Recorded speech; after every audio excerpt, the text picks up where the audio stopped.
Adem oldum geldim Adem içine, nasip olmaz dürülü candan içer o.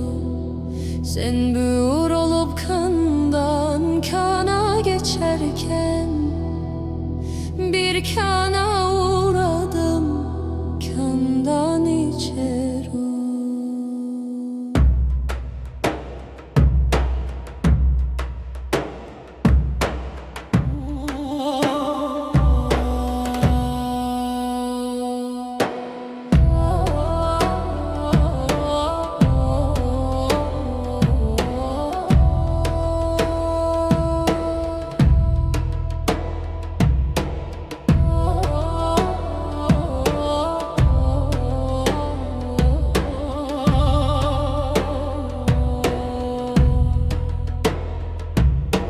Kardeş gel erkana, bu erkan değil.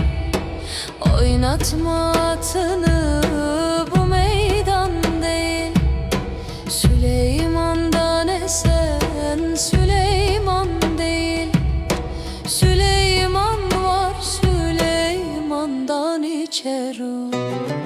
Adem oldum geldim Adem içine, nasip olmaz dürlü candan içer o.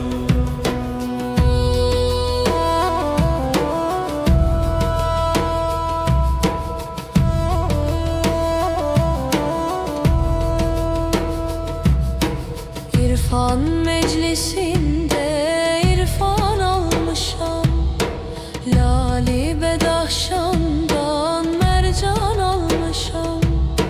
Bin canı verüben bir can almışam, ol canı saklaram candan içer o.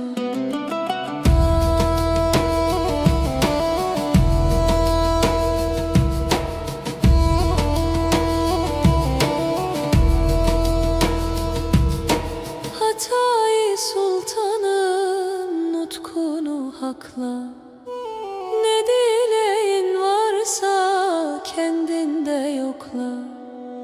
Mürşidin pendini iyice sakla, damar